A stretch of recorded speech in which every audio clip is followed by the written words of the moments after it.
Hey everybody, welcome to our channel, The Plumbing Gurus. My name is Clayton. On this channel, we strive to save you money and keep you informed on all the proper plumbing practices.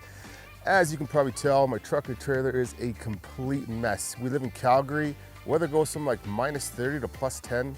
And every time I go to the car wash, there seems to be a big lineup of semis because I got this trailer behind me and I don't feel like waiting hours on end to get a car wash. So I got to deal with this mess here for a bit, but I think one of these days I got to get in there and get it washed. Anyways, so we are doing this project here. There's 4 houses that we're doing. There's 2 single dwelling houses on each side, and there is a duplex in the center. I'm gonna go through and do a walkthrough with you on what we did here and how we plumbed these in from ground up. These are infill, so they're a little different than your standard new build. We also ran Uponor pipe in these for the first time in these houses, so we'll also be touching base on that. And another cool thing we did on these houses is we ran 4-inch from where it comes in through the city and up through the joist, and we tied everything from the house to 4-inch. So that's something else that we've never done before. So stay tuned, guys. Come check this out. Let's roll.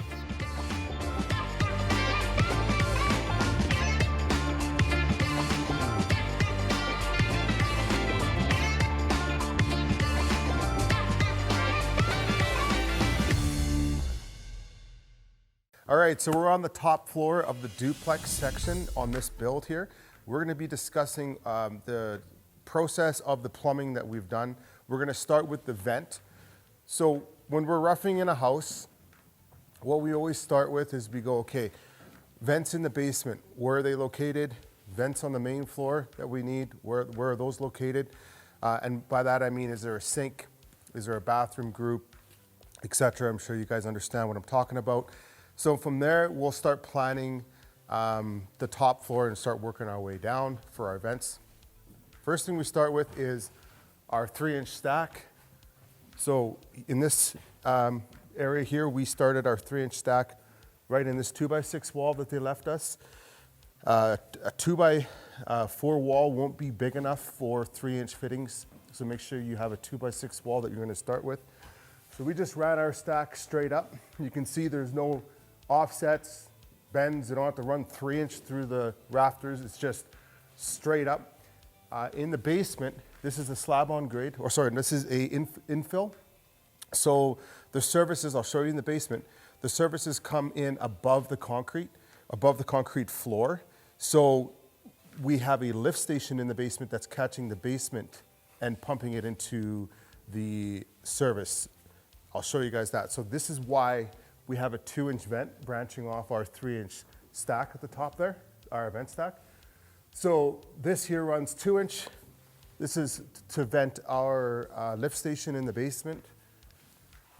So from there, we have 1.5 inches. So we came across this way. We didn't realize there's a bathroom fan going in the center here, so we had to come in after, relocate this vent over. So that's why this does this kind of weird offset here. And then it offsets here, drops down to here. So essentially what we do is we'll start off from the top, the venting, and then we'll work our way down. You can see all of our vents. We try to aim them straight to everything. In this case, we couldn't because the rafters are in the way here. And then we'll run a vent that way for the master, run a vent this way for, there's another bathroom over here. And then this vent, I'll show you on the main floor, but this vent picks up the bathroom, the half bathroom on the main floor. All right, so we'll quickly jump into this bathroom here. So when you're drilling anything through the floor, you wanna make sure, for one, there's no joist or there's no beam that you're gonna be running through. So, of course, what they did in this bathroom here is they have an LVL beam that runs right underneath this 2x6 wall. A 2x6 wall is a plumbing wall. I don't know why they would build a plumbing wall above any sort of joist or beam or anything.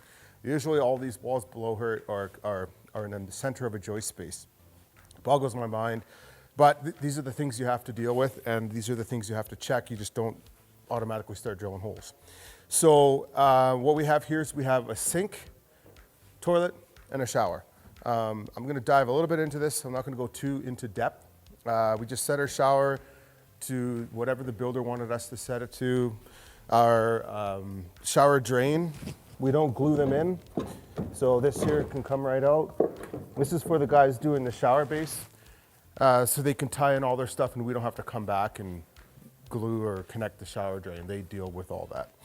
And so yeah, as you can see, what we had to do is we had to run the water lines up in front of that LVL, and then we just kind of tucked them in. So this is going to be a floating vanity here, but what they're going to do is they're going to build a false back for the vanity. So all those water lines and everything will be, and the drainage will be covered with a little false back underneath the vanity.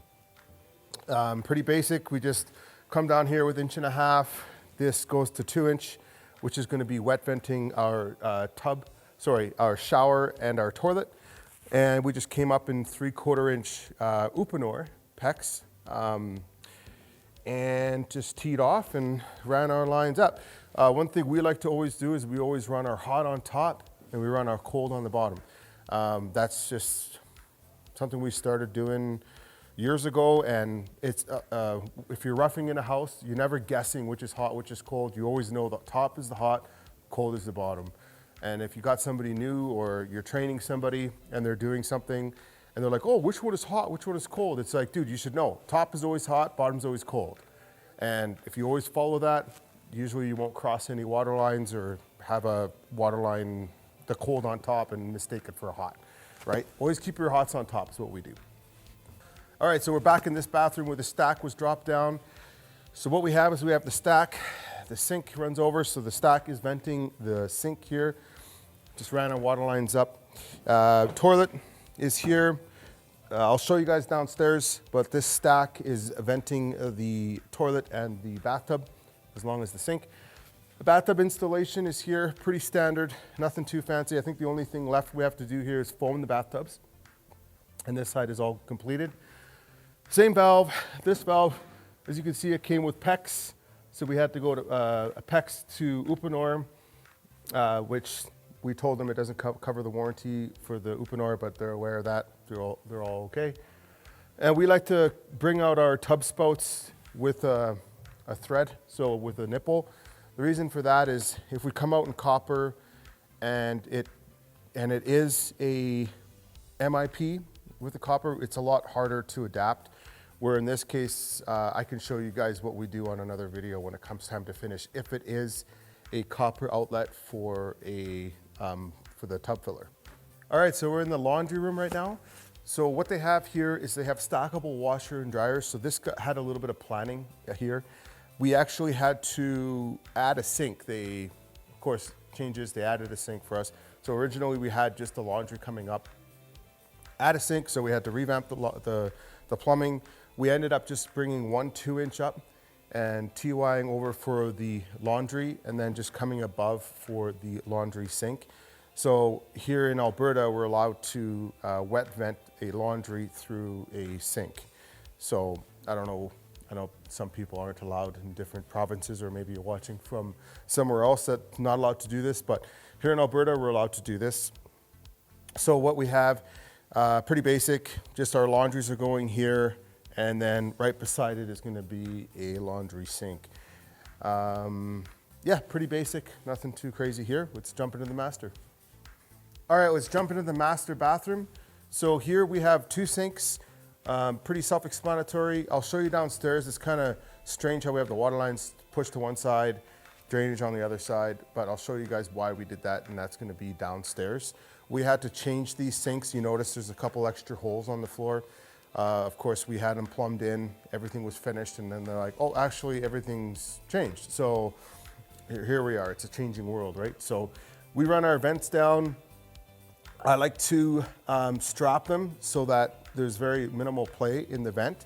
Make sure that your vent is coming right above your drainage so it's easy to tie in when it comes time to finish. And I like to put a coupling on my vent here past where, this is in Alberta because we're dealing with freezing temperatures. So they got to poly and insulate and poly this here. So a lot of times what they do is they insulate poly. If we just have our pipe sticking out with our fitting inside of the wall, it's always a pain in the ass to try to get the vent attached to the pipe attached to the fitting when it's inside of the wall. And also sometimes it's like, they use like this black goop or tape or whatever, just kind of gets in the way. It's really annoying. So if you have your coupling sitting just past the drywall and it's not going to conflict with the fitting dropping down to your drain for your vent, that's the best way to do it, because the drywall is going to come here. You're going to have a fresh fitting here. Nothing's going to be inside of this. No tape, no sealant, no nothing. So it's a nice, easy connection for finish. So there's an island tub here. All these measurements here were done with the builder, so we just followed exactly what they wanted, and we put our island tub. So we like to use an island tub drain, which just screws right to the floor. The tub filler itself is going to be mounted on top of here. So it's a deck mounted tub filler. We have to have this top finished in order to mount our tub filler on. So that's going to be a process down the line. You always got to look out for these things, right? If I was to rough that in now, the tub filler is a finished product. So there's no rough-in, like I know Delta, Moen, Rio Bell, they make rough-ins for these. And then the finish comes on after. This brand that they have here, it's actually a whole finished product. I don't understand why they'd make something like that. I do know that a lot of like deck mounted faucets are very similar to this as well. But again, I just like the idea of having a rough-in, so you could have the rough-in done, you can have everything air tested, and then when it comes time to finish, you just take it apart and put your finish on. But this is what we have to deal with. Here is just a toilet on this side. Here is the master shower. So here what we have is 2 showers, valves, a nice big open shower. They're gonna have glass here, an opening in the middle. They're gonna have a slide bar, a rain head coming out of the top. It's gonna be a curbless shower. So this took a little bit of figuring out to do for the end drain. They weren't sure if they were running a center drain or two drains, one on each side. We ended up just doing a center drain in the back, and they're gonna build this nice trough at the very end there, and all the water is just gonna flow that way into the shower.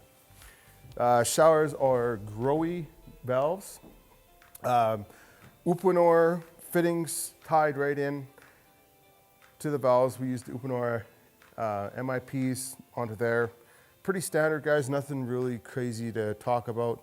All right, everybody, thanks for watching. That's it for the top floor. Stay tuned for the main floor, and we'll see you on the next one.